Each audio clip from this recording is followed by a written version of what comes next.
Usa ka pagtuo, usa ka tingog, usa ka katawhan.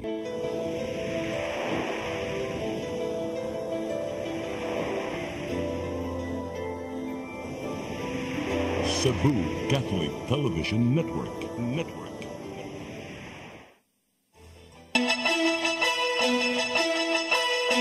Uluhan sa mga balita sa Sayri 47. Deployment sa kasudaluhan karong 2025 midterm elections. Gihan-ay na sa AFP, Viscom ug COMELEC. Mando sa COMELEC gipaabot sa paghatag og Charter Day bonus sa mga kawani sa syudad sa Sugbo. Vice Presidente Sara Duterte mapasalamaton gihapon ni Presidente Bongbong Marcos Jr. 6 anyos nga batang lalaki nadatugan og buli sa dakbayan sa Mandaue, patay.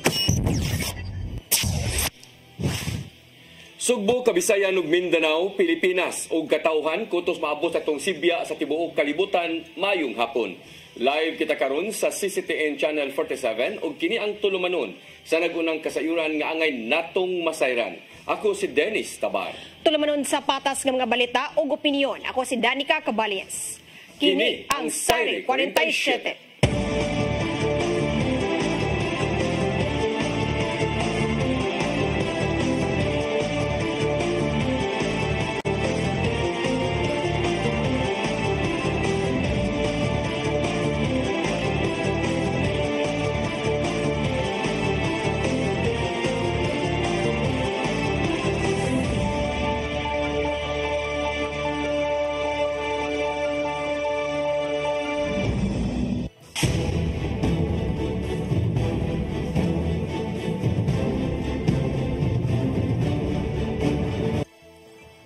Ug karon sa kumpletong detalye sa atong mga balita, nakig-alayon ang Visayas Command sa Armed Forces of the Philippines ngadto sa Commission on Elections dinhi sa Region 7. Alang sa mahimong deployment karong Mayo 12 sa midterm elections. Suma pa sa information officer nila nga si Lieutenant Colonel Israel Galorio nga gihan-ay na ang listahan sa mga lugar dinhi sa Kabisayan nga ipaubos sa election areas of concern.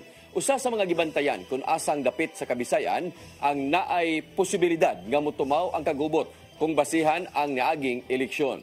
Kini aron makadeploy og dugang pa nga mga sakop sa kapulisan aron mahatagan og igong seguridad uban ang mga kapulisan ug ubang nga puwersa.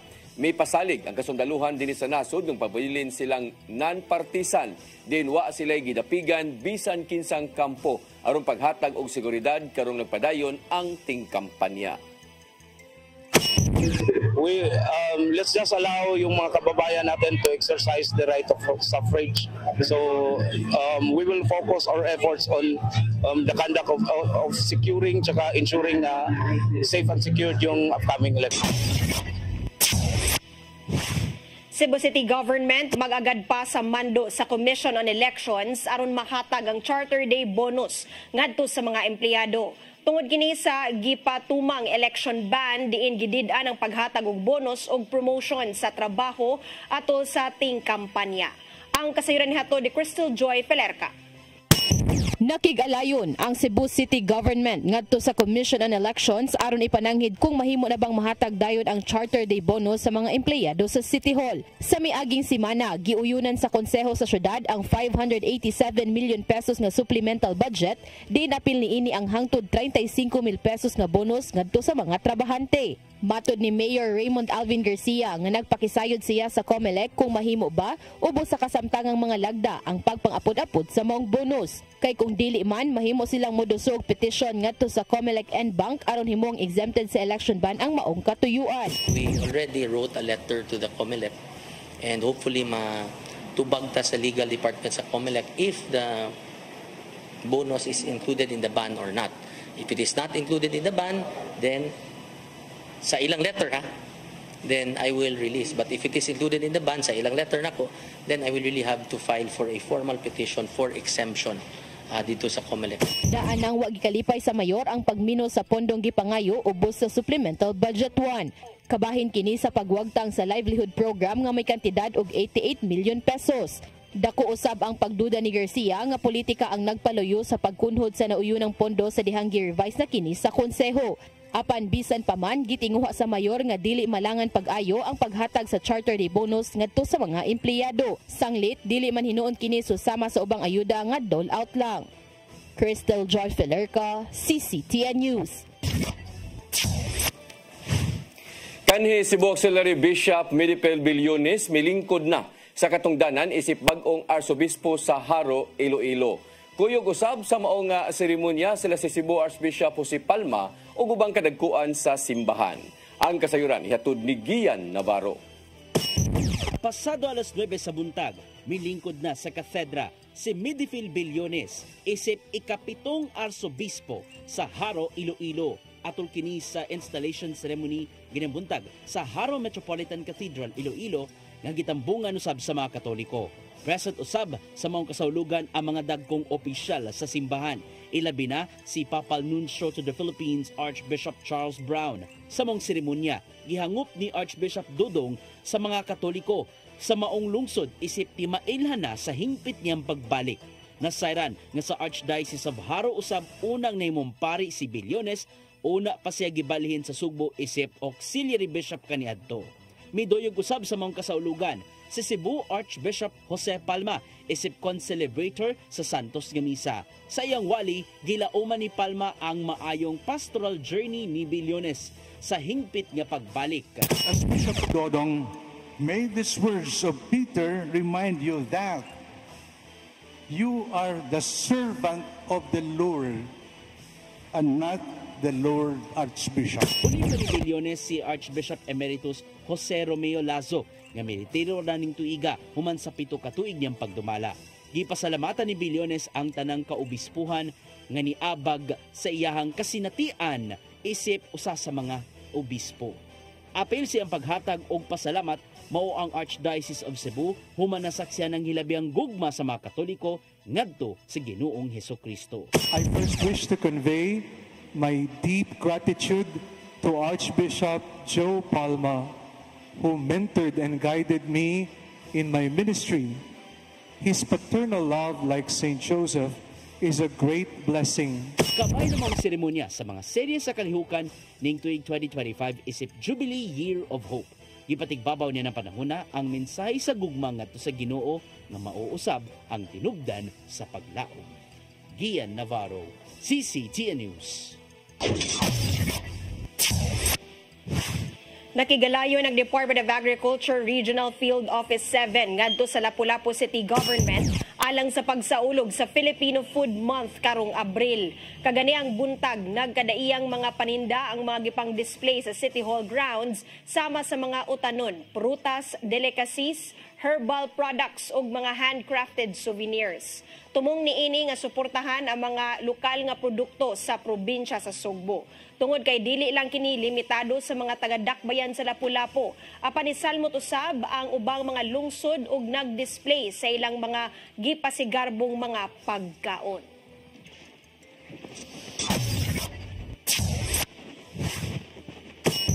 Musunod, Vice Presidente Sara Duterte mapasalamaton gihapon ni Presidente Bongbong Marcos Jr. Kana og daghan pa mga balita sa pagbalik sa Sayri 47.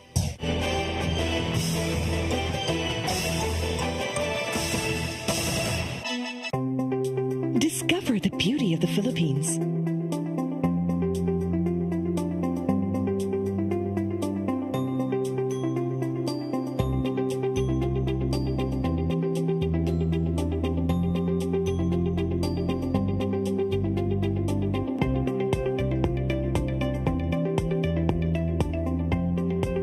With Philippine Airlines, the country's flag carrier.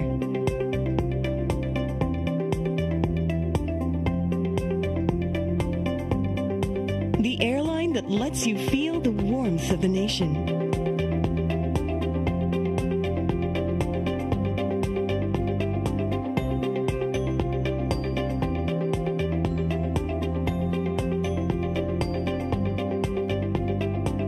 Mabuhay!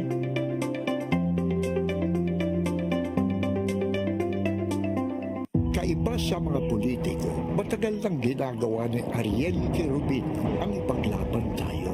Kahit sariling buhay inaalay. Ngayon, iba ang laban. Pero tuloy ang misyon ni Ariel Querubin, ang ipaglaban tayo. Kung medalya ang sukatan at hindi pera, si Ariel Querubin ang ating bayani na karapat-dapat sa Senado.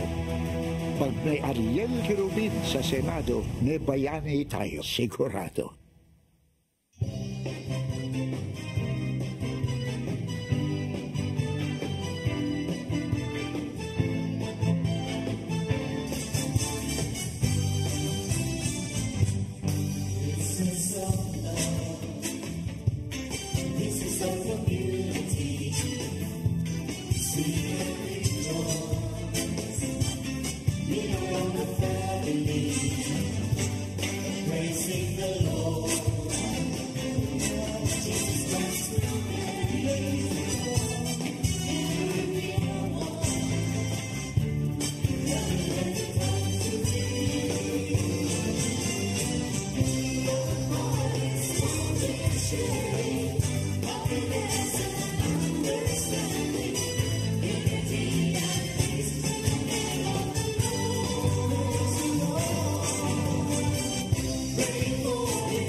PRO7 Action Files.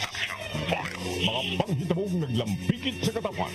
Ihatagan ng aksyon o kasulbaran sa kapulisan. PRO7 Action Files. Base sa talaan sa Police Regional Office 7. Nakatakoy panayong isubay at tagan ng katinawan. Pinahagit ng maong tulumanon. PRO7 Action Files. Abang kaninyo sa Police Regional Office 7 o NTV CCGN.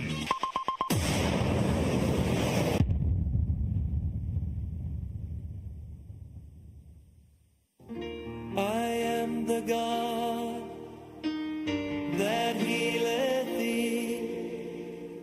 I am the Lord, your healer. I sent my word and healed your disease. I am the Lord, your healer. I am the God that healeth thee. I am the Lord, your healer. I sent my word and healed your disease. I am the Lord, your healer. I am the God that healeth thee. I am the Lord, your healer. I sent my word and healed your disease. I am the Lord, your healer. I am the God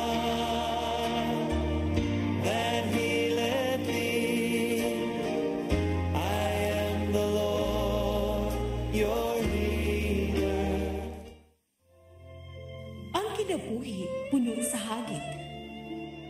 Sumpay na ka, Dri, ha? Ay, panginarte! Pagdita ka! Puno sa pangutana. Bata pa gani ka kayo? Nagpuyap-puyap na ka? Kinsa man ang masakitin ako din ay karoon na kinsa! Kung sibuti mo'y pasabot na di. Puno sa luha. Pagpili pa, ako nga imong anak o kanay imong mga babae. Kasuko. Yung ano pa? Ano itang kali, Papa? Apan bisan mangit-ngit pa ang imong kalibutan, aduna pa'y nagpahiping kahayag.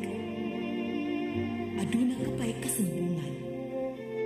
Mga laman, hanap na. Dear Tatay, Tunog na unlod na. Nganong handong na. Wailaing pagi aron masabtan nato ang Biblia. Kinahanglan nga doon na tayo relasyon kang Jesus. Hangtod sa layan natong panaguban, daghang salamat. Shalom. Tunog na unlod na.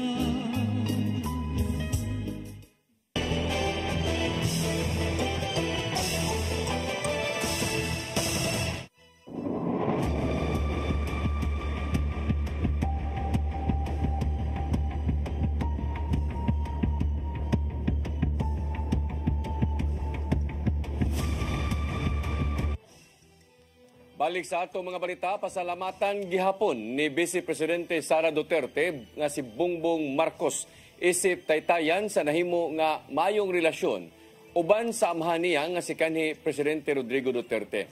Samtang gilauman niyang makomplito na ang mga sakop sa defense team sa iyang amahan.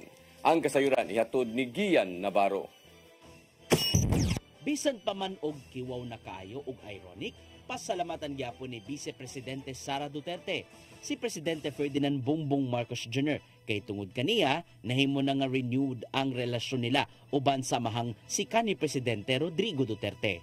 Sumapa sa Vice Presidente nga nakahatag siya og higayon nga makapangayo og pasaylo ngadto sa amahan tungod sa mga panghitabo sa ilang kinabuhi. Taliwa sa maayong relasyon karon sa mag-amahan, dili sila makahisgot og dugong pa nga mga legal nga aspeto bahin sa kasong giatubang sa kanhi Presidente.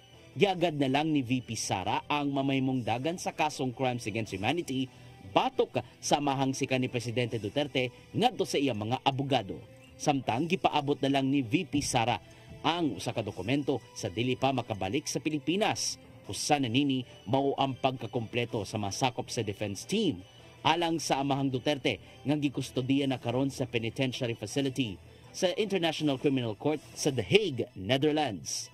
Nakahigayon noon silang VP Sara og manghod niyang si Kitty sa pagbisita sa ilang amahan sulod sa mong penitential facility. Milanat kini og 3 ka oras diin. Taas na kini sukad nga gitugutan siya sa ICC nga bisitahon ng amahan sa wala pa ang initial appearance. Pipila sa mga naisgutan sa sulod mao ang relasyon sa ilang pamilya og didto nagipaymuslan ang ilang taas-taas nga family bonding. Gian Navarro, CCTN News.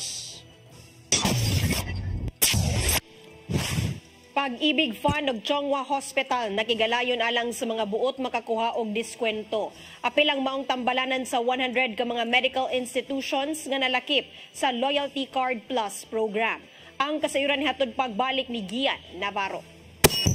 Kasado na ang panagsabot tali sa Home Mutual Development Fund kon Pag-ibig Fund o Chonghua Hospital alang sa pagpatuman sa Loyalty Card Plus program. Nagpirmahanay ang mga kadagkuan silang partnership agreement karong adlaw alang sa gilaumang discount sa medical o laboratory services gikan sa mong tambalanan.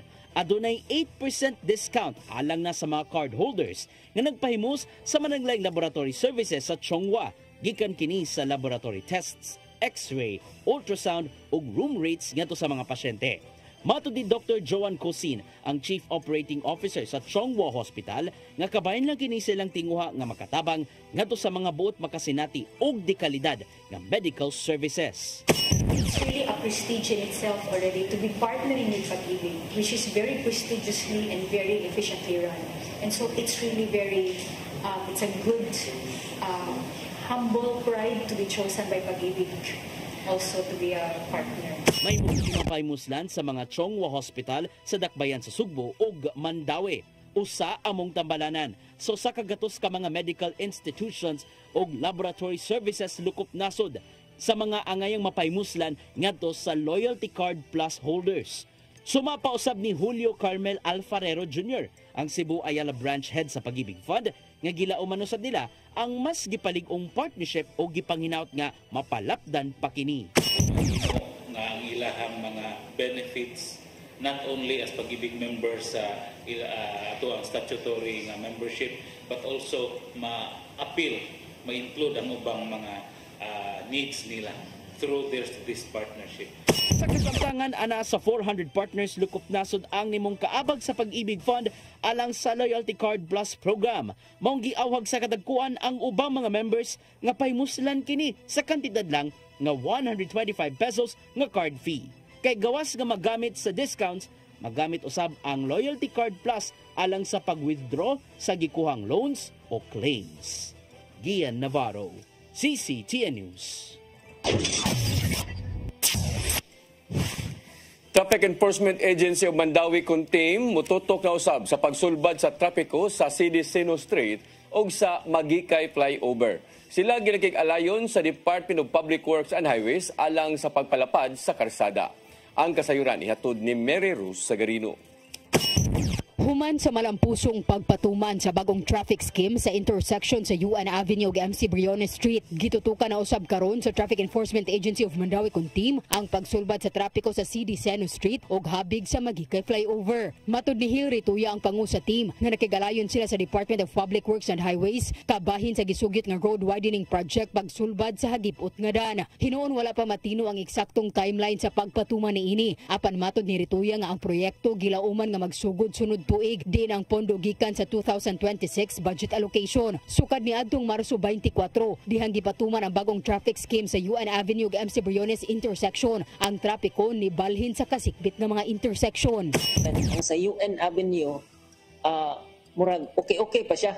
Kaya ang giamo naman sa migihimo diha nga kuan kanang sa liong kanang at the back of Pacific Mall ba. Dili man na mo buhian diha kung kinala ni-synchronize siya inigo sa kuan katunggikan sa norte. So dili na jud siya maputol. Nya ang sayo layo pa man tong UN ang among gikuanan karon nga gifokusan karon is kining sa Highway Seno o kining sa ininiang sa Magikay, no? Magikay Flyover. Siya nga priority area ang ubos sa flyover sa Magikay nga mao ang right turning lane paingon sa ML Quezon Avenue. Gilauman nga kun mahuman na ang pagpalapad sa karsada, molambo ang dagan sa trapiko sa maong dapit. Sa pagkakaron, ang ubang motorsiklo giingong moagi sa sidewalk aron malikayan ang trapiko. Mary Rose Sagarino, CCTN News. Sa pagdapos sa Fire Prevention Month niadtong Marso 31, gipasalamatan ug gihatagan og pasidungog sa Lapu-Lapu City Rescue ang mga syudad ug lungsod nga nitabang sa pagresponde sa mga sunog nga nahitabo sa dakbayan sa Lapu-Lapu. Kini mao ang syudad sa Sugbo, Mandawi, Talisay, Danao ug ang lungsod sa Consolacion ug ubang mga barangay sa Lapu-Lapu tungod sa ilang pagpada sa ilang Barangay Fire Brigade. Gipasalamatan usab nila ang ubang mga ahensya sa gobyerno nga mao ang Philippine Air Force, Philippine Navy, Bureau of Fire ug Philippine National Police. Samtang duha ka mga tinun-an ang gipasidunggan usab sa Lapu-Lapu City Rescue nga maoy ni responde ug niluwas sa usa ka tinun-an sa dihang adunay nahitabong falling incident sa usa ka tunghaan sa Lapu-Lapu.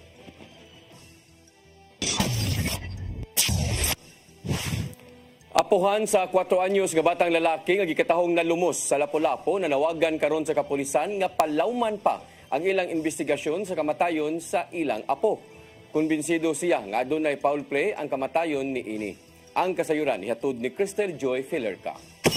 Nanawagan ngadto sa kapulisan sa Dakbayan sa Lapu-Lapu ang apuhan sa 4 anyos nga batang lalaki kinsa gikatahong nalumos sa kadagatan sa Barangay Agos, Lapu-Lapu City niadtong Marso 28 nga palawman pang investigasyon sa kamatayon sa ilang apo. Kini tungod kay mato ni Rosalia Bartulay, ang lola sa biktima, nga kumbinsido siyang adunay foul play ang nahitabo. Ang 4 anyos mo ikalima sa 6 ka managsuon. Kini og ang 3 niya ka maigsuon diha nagpuyo sa poder ni Rosalia ug paghuwamon lang sila sa ilang inahan. Sukwahi sa unang gikatahong nag-family bonding pa ang biktima ug ang ginikanan niini sa wa pang mong insidente, gitataw ni Rosalia nga way nahitabong family bonding. Niadtong Marso 27 sa buntag, gikuha sa 33 anyos nga inahan kauban ang iyang 36 anyos nga live-in partner ang biktima ug ang 2 anyos nga manghod niini ug gidala sila sa Crab Island. Sa Crab Island nagtabang-tabang sa mga manindahay ang inahan sa biktima ug stepfather niini. Apan pagkaugma na ni ana, Marso 28 sa buntag, nakadawat na lang sila og impormasyon nga nawa na ang 4 anyos sukad pa pagka alas 12 sa tungang gabi. Partner ma'am, nag-away ko no ma'am, kuha sa cellphone ma'am dito sa kuan ma'am, sa daplin sa dagat ma'am. Unya ma'am, nisunod ng bata ma'am, pero ma'am dili ko makatuo ma'am nga limpyo ma'am ang nahitabo sa bata ma'am kay nalubong siya sa lapok ma'am. Dagan siyang sama diri ma'am na pagyud diri ma'am. Ang lolo sa biktima nga si Gregorio Bartulay maunalay nakakita nga nilutaw na sa kadagatan ang patayng lawas sa iyang apo pasado alas 10 sa buntag ug nakita niyang aduna kini mga samad sa nagkadayang parte sa iyang lawas. Naglingkod ko dito sa naipanas diha, naglingkod-lingkod ko. Siguro mga 20 minutos, paabot na ako na kuan. Sus kalit raman tunga dito sa ako ang dool. Naglilutaw na ba? Mao to pagkakita kamot naay samad dirin dapitan ni. Wala ko ka kuan kay murag nawa pug sa ako ang kuan basa ako ang murag kog naratol.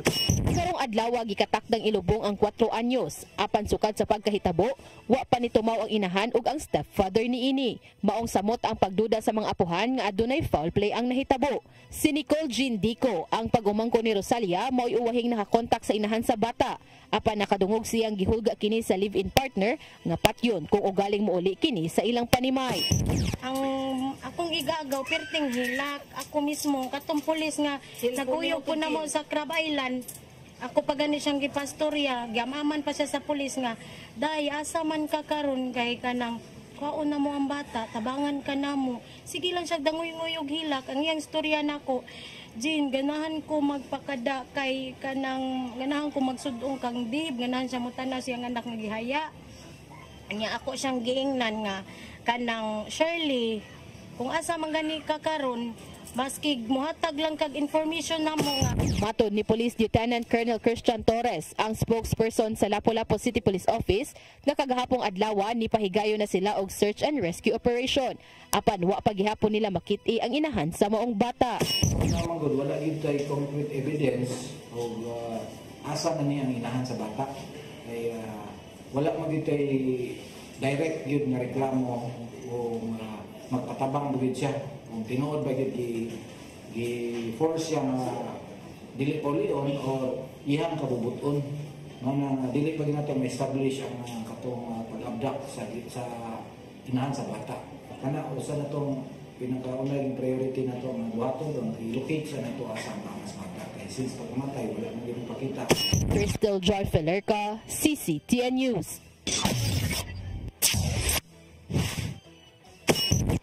Mosunod, 6 anyos nga batang lalaki nadatugan og buli sa dakbayan sa Mandaue.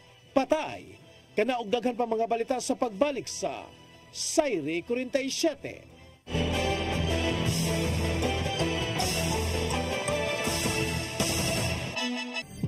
Ito ang programa kung saan magko-collaborate ang ating mga ozone na doctors para ibahagi ang kanilang kaalamang medikal. I believe with all my heart that the Lord is allowing us to understand that He's the one who are extending this life and we have to take care of our body. Yes.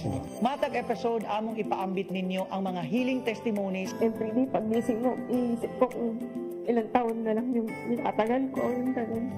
This is your path to a new start. OzoneMed Wellness Clinic New Start. Mapapanood every Saturday, 8 to 9 a.m. Og ang replay airing matag Miyerkules, 1:00 hangtod 2:00 sa hapon. Dinhilang sa CCTN Channel 47.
Awiton ko. Patiun ko.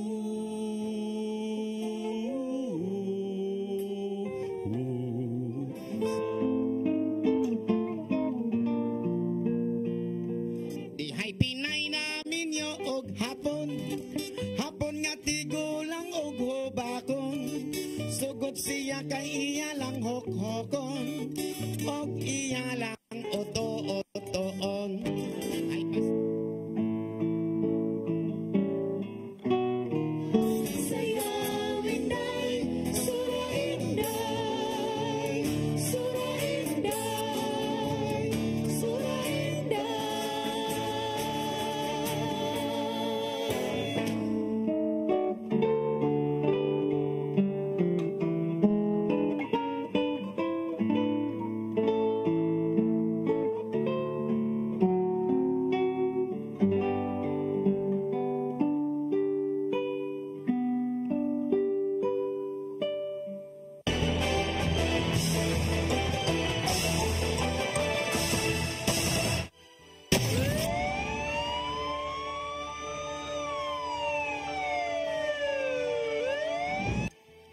Balik sa ato mga balita, sa anyos nga batang lalaki namatay human na datugan sa natumbang buli sa barangay Ibabaw Stansya, Sudad sa Mandawi.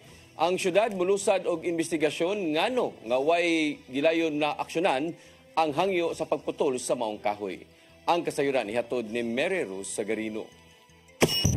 Kasamtangang gihaya sa ilang panimaya ang 6 anyos nga batang lalaki sa Zone Ahos, Barangay Paknaan sa siyudad sa Mandawi. Ang bata namatay human na datugan sa natumbang nga buli samtang nagduwa kilid sa dan sa Barangay Ibabaw Istansya. Ang iyang apuhan ang kauban niya ni ato higayuna. Niingon nga siya mitalikod lang kadiyot og nahitabo na ang trahedya.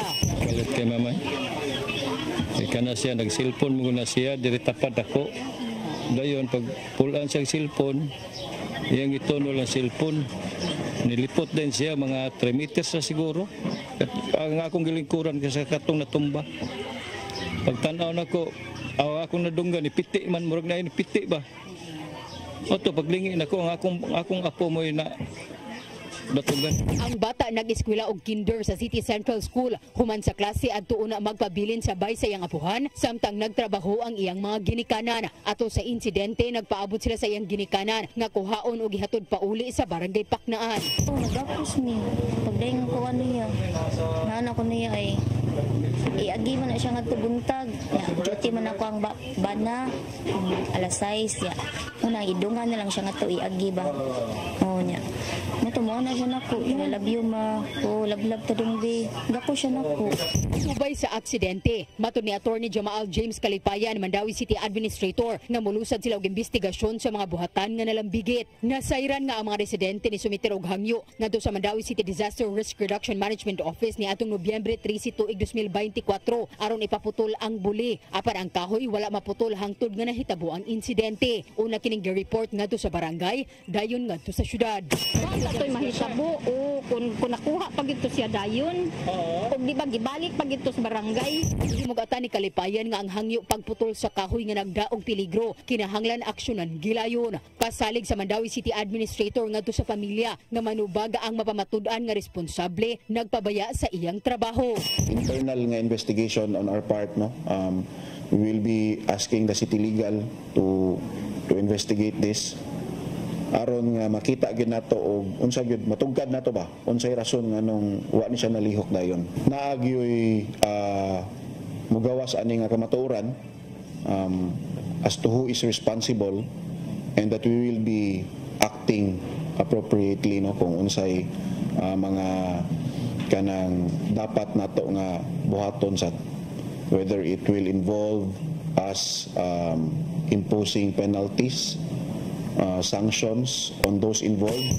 Si Kalipayan nagkanayon nga ang syudad mohatag sa pamilya og burial assistance o guban pang mga panginahanglanon. Mary Rose Sagarino, CCTN News. Gipusasan ng usa ka lalaki human gialarma nga nagpabuto sayang armas kagabi sa sitio Omega, Barangay Pahina Central sa Dakbayan sa Sugbo. Ang dinakpan giila nga si Joe Marie Pepito Briones alias Maymay, 28 anyos, taga sitio Backrubber, Barangay Basak, San Nicolas sa Dakbayan sa Sugbo. Nakuha gikan kaniya ang usa ka homemade .22 nga revolver nga dunay 3 ka bala ug walay gipakita nga papeles. Kalapasan sa Republic Act 10591 o COMELEC gun ban ang atubangon nga kaso ni Joe Marie Briones o obstruction of justice ang ipasaka kang parangan. Dulaan sa 2,000 ka armas ang nasakmit sa PRO7 sukad yatong Enero 1 hangtod sa Marso 31 ning tuiga. Matod sa PRO7 nga ang hingusgan nga papakigbatok sa loose firearms mo'y kabahin sa ilang tinguha nga mapalambo pa ang public safety subay na usab sa nakaduol nga eleksyon sa Mayo 12. Ang operasyon sa kapulisan naglangkob sa mga estratehiya pagsakmit sa mga dili rehistrado nga armas pagsiguro sa ilang pagsunod sa Commission on Elections gun ban nga ilan ang gipatuman aron mokunhod ang gun-related nga insidente atol sa election period. Si Police Brigadier General Federico Maranan, ang hipi sa Police Regional Office 7, may pamatuod nga ang pagkakusog sa kampanya batok sa loose firearms may sangpot kini sa pagkasikop sa mga nakalapas sa gun ban.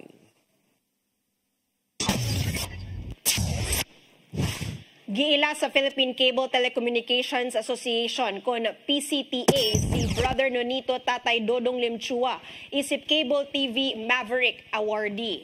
Atol kini sa Philippine Tech Show 2025 nga gipahigayon sa SMX Convention Center, Manila sa miaging semana. Matod sa PCTA nga giila nila ang kontribusyon ni Limchua alang sa pagpalambo pa sa cable o telecommunications industry. Si Limchua mao ang founding chairman sa PhilProducts Group of Companies nga naglangkob sa mga cable o internet services sa Kabisayan ug Mindanao. Gidawat ni Dianet Ann Limchua, ang presidente sa Cine Cebu Television Network Incorporated, ang maong pag-ila ni adtong Marso 27.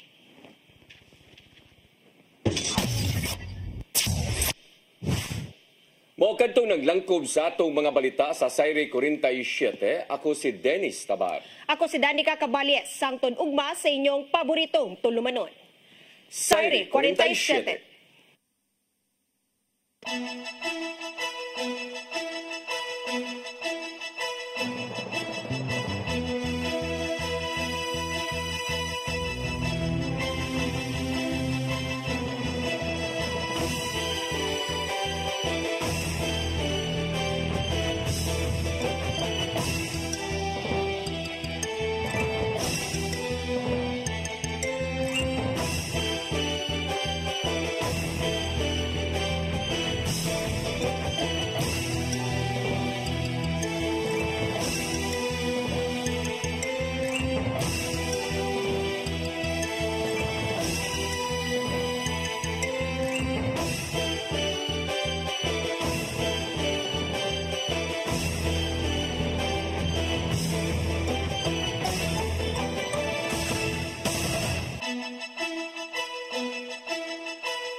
Today, March